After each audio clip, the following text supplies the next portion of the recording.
What made you join D&V? I was bribed. Yeah, my mum made me. Yeah, we had to. I thought it was during lesson time, so... Yeah. What does the D stand for in D&V? Damn. Obviously you... I don't know. Obviously you were greatly spiritually enriched by your experiences. Yeah, it was great. Oh, of course. What was the greatest part of your whole trip? Pokemon. Pokemon. Yeah. Some guys hang their ass out of transit bound. Yeah. Speaking really on there. And then he punched me. And dunking Chloe in the water was pretty fun. Then splashing Emily. It's been quite a nice day. Pretty good. Alright, here we have Elliot, Harry and Greg and James. What made you want to join D&V? My mum made me because she said it was good on my CV. I thought it was during lesson time. What do you feel you got out of the experience? You didn't ask me. Oh yeah. Well, I mean, we were going down the line, James. Yeah, I was bribed. You were bribed, yeah. What did you get out of the whole experience? Lots to do again. I saw some serious roadkill. Would you ever do it again? Yeah. Yeah. Silver. Yeah. Why did you join D&V? I don't know. Oh, I wanted to learn how to read a map. Well, I joined D&V because I thought I'd be able to reach a higher and more spiritual area to my life than what I'm already at. Could you explain some of the highlights of your trip? For me, it was to see my first badger, which was dead. What had happened to it? I don't know. It was just dead. I think it was roadkill. I think someone tried to turn it over, but it didn't work.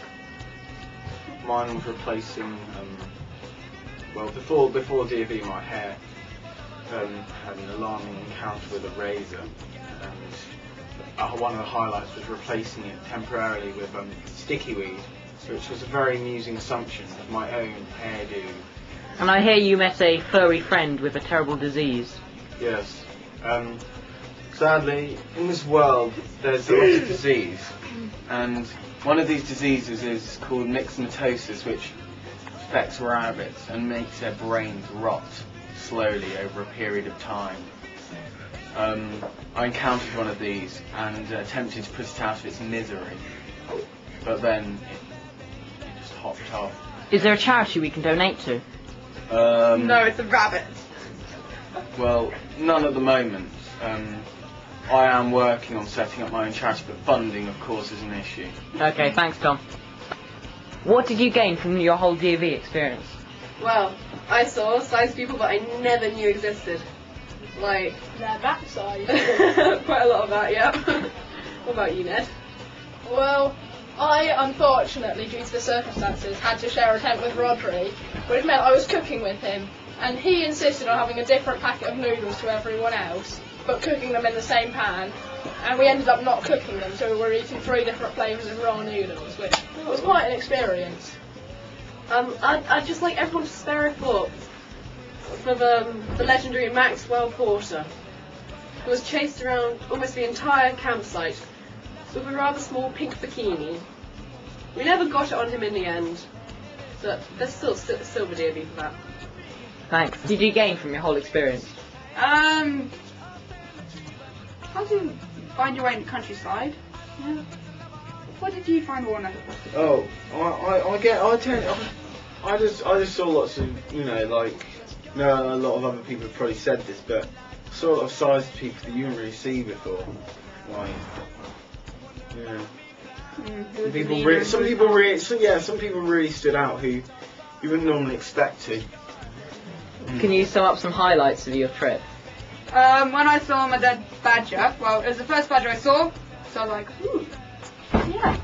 What was your highlight, apart from the rabbit? Mine was seeing Johnny Prestige wallowing in the mud like the pig he is. What did you gain from your whole Duke of Edinburgh's experience? I learned how to cook noodles. I talked to people that I didn't really talk to before. I've got a new friend, named Susie. Found her on the side of the road. Susie! Could you sum up some highlights of the trip? Elliot? Yeah, like when we made the noodles, I kind of put a bit too much water, so it just was like water noodles was it. Harry? When me and Greg were putting our tent up, we put it inside out, and we didn't realise for like an hour. Susie flew into a tree. Was she badly hurt? Yeah, because feel sorry for her. She's all right now. Well, one of the daftest moments of our trip had got to be when I kept on things kept on falling off my bag, and so I kept on picking up random bits of rubbish off the ground. Do you remember, Will? Yeah, that was kind of annoying. I'd like picking up, like for instance, say if I found an old bottle at the side of the road, I'd pick it up and go, "Is this yours, anyone?" And like this happened three times. Yeah, we actually got to the point we would actually probably have killed you. And then what about do you remember my bag breaking? Oh, for God's sake. When I said, That was a new bag as well. I know, it was a brand new bag. I was walking up the hill, and I said something like, "Oh, come on, gang, it's not far." Then my bag breaks. Yeah. So you have to get James Randall to fix it. Yeah, and so it broke. Yeah. Good old James. Cheers, James. You turn the camera off. Same button again. Yeah. Well, one of the daftest moments of our trip had got to be when I kept on things kept on falling off my bag, and so I kept on picking up random bits of rubbish off the ground. Do you remember, Will? Yeah, that was kind of annoying. I'd like picking up, like for instance, say if I found an old bottle at the side of the road, I'd pick it up and go, "Is this yours, anyone?" And like this happened three times. Yeah, we actually got to the point we would actually probably have killed you. And then what about do you remember my bag breaking? Oh, for God's sake. When I said, That was a new bag as well. I know, it was a brand new bag. I was walking up the hill, and I said something like, "Oh, come on, gang, it's not far." And then my bag breaks. Yeah. So you have to get James Randall to fix it. Yeah, and so it broke. Yeah. Good old James. Cheers, James. You turn the camera off now. What, just press the same button again? Yeah. What did you gain from your whole experience?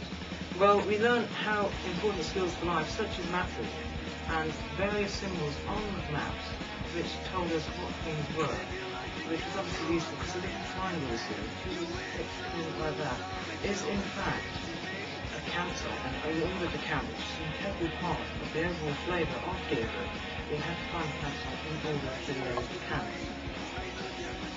As a Paul, thank you. How about you, Will? Well, because I haven't really thought about it, I'm just going to say what he said. Same stuff. What about the map? Yeah, pardon. Really just had to put up a tent because I probably would never have found out about myself. Found out how to do that. Could you two sum up the highlights of your trip? Yeah, we could, but I don't know if we're going to. Let's go on.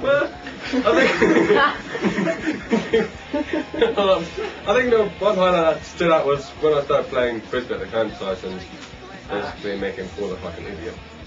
You know? Do you really need to do that? Yeah. Out of that's 10, good. That makes me feel out of 10, how would you rate it? Well, to not put people off it, I'd have to say 7.53. Could you round that up, please, Paul? 7.5. Yeah. Nice number. Yeah. Okay, Paul, could you say 2 words that will sum up your D&B experience? Suck it.